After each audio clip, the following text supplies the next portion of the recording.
supérieure.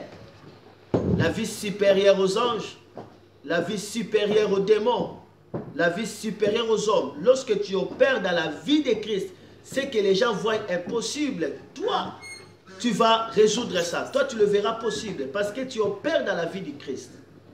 En opérant dans la vie du Christ, tu es dans la vie de santé divine. Tu crois à la santé divine. Et tu crois que tu dois vivre comme Christ et opérer des choses comme Christ.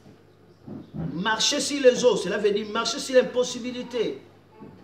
Arrêter la tempête, cela veut dire ordonner au vent du diable, tais-toi Satan, retire-toi de moi.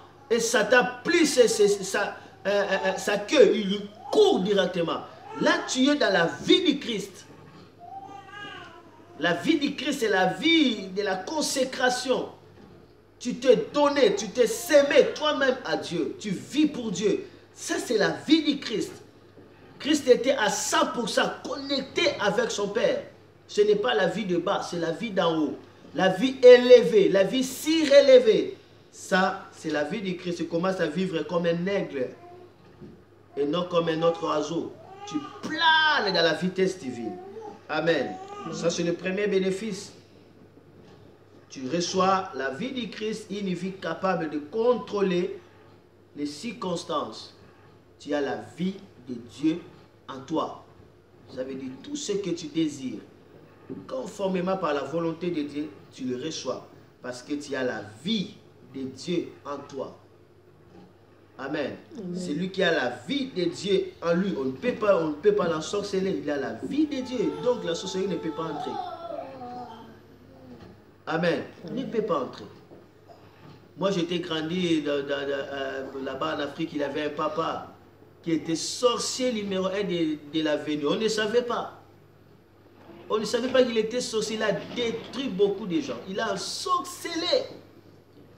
Et ce papa-là me donnait toujours des noix de palme. Il m'aimait.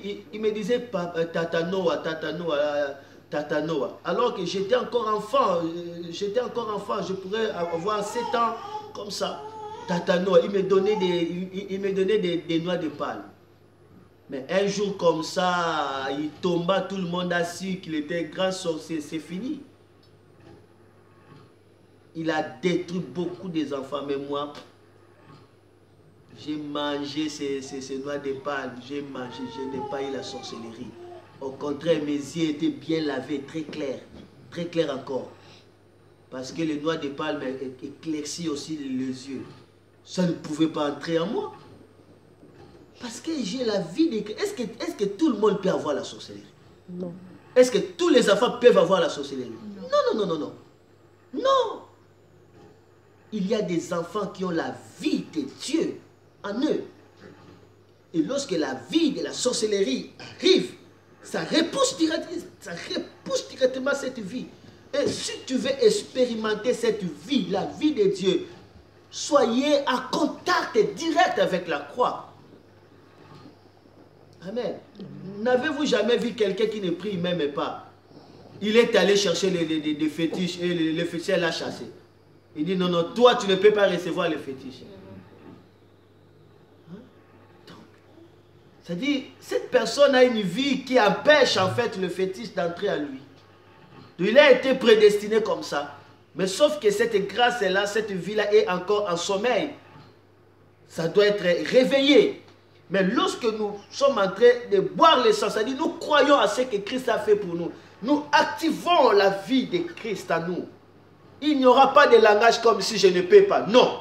Il n'y aura pas de langage comme si je ne comprends pas. Non. Il n'y aura pas de langage comme si c'est impossible. Non. Nous avançons.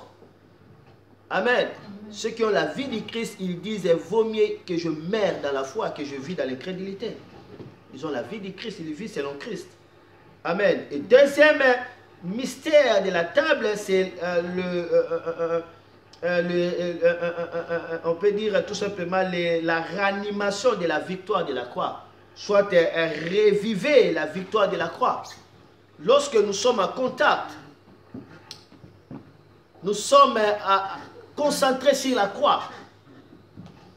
Lorsque nous réalisons que la table est préparée devant nous, Deuxième chose que nous allons vivre, c'est que la victoire de Jésus à la croix sera ranimée, sera ravivée.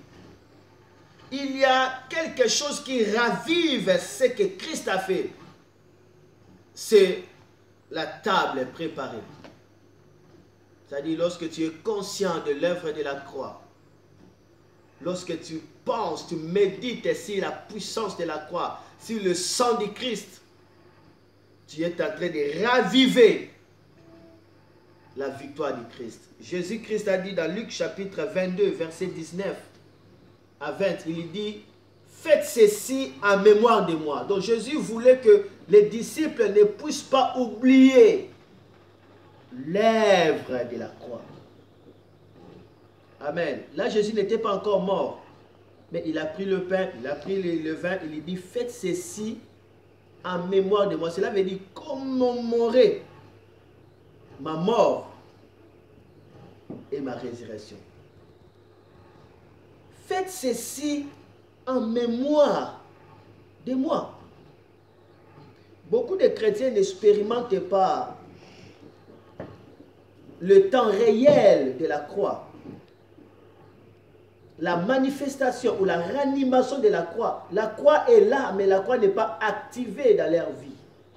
Le sang de Jésus est là, mais le sang de Jésus n'est pas révélé, n'est pas manifesté, n'est pas ravivé en eux. Tout simplement parce que ce sont des genres de croyants, ils y croient seulement de la bouche, mais dans leur cœur, il n'y a pas de connexion directe avec le travail de la croix pour eux. Ces gens-là sont nombreux dans l'église, partout dans le monde. Ils sont sauvés, mais dans leur pensée, dans leur cœur, ils n'ont jamais été conscients de ce que Christ avait fait à la croix. C'est la raison pour laquelle c'est facile à ce genre de personnes de régner Jésus. Car la conscience n'est pas là. Amen. Si tu crois au Seigneur Jésus-Christ comme ton Seigneur et Sauveur, tu seras sauvé. Si tu crois, est-ce que c'est seulement le jour où tu avais cru en Jésus, c'est fini? Non. Et beaucoup de gens sont comme ça. Lorsqu'il a crié, il dit que hey, j'ai crié à Christ comme Seigneur et Sauveur, je suis sauvé. Et directement, il lui prend cette promesse, il les met dans les tiroirs. Oh, je suis déjà sauvé. Et il fait tout ce qu'il veut. Tu te retrouveras en enfer. On ne se moque pas de Dieu. Si tu crois en Jésus, tu seras sauvé. Cela veut dire continue à le croire. Si tu stoppes de croire, c'est fini. Et tu vas voir des pasteurs charnels, des pasteurs qui aiment le péché. Ils sont en train d'encourager les gens à pécher pour dire que si seulement tu crois en Jésus, c'est fini, tu seras au ciel. Même si tu pêches, qui t'a dit ça? Qui t'a dit ça? Jésus dit, ceux qui ont vaincu, c'est ceux qui lavaient leurs robes, par quoi? Par le sang. Hein? Par le sang. Par le sang, n'est-ce pas? Il parlait des chrétiens vrais ou faux. Mais ils ont vaincu. Comment tu vas vaincre? Ça veut dire dans la bataille. Donc la vie chrétienne, c'est une vie de bataille. Ce n'est pas seulement recevoir Jésus, tu croises les bras et c'est fini. Tu es dans ta maison. Après tu attends l'enlèvement dans ta maison. Bon, j'ai déjà reçu Jésus. Je suis dans la maison. L'essentiel pour moi, je crie que Jésus est mon Seigneur. Je suis dans la maison.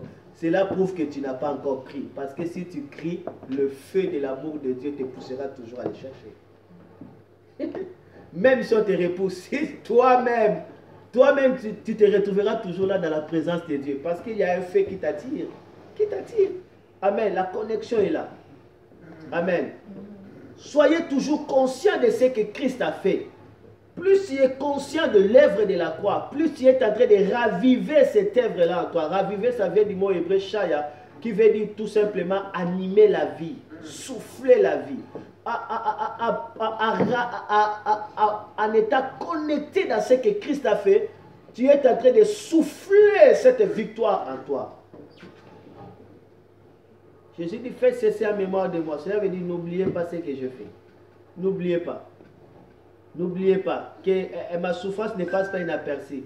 Souvenez-vous toujours, j'étais défiguré. Et à chaque fois que cette mémoire-là soit toujours fraîche en vous. Est-ce que je peux avancer?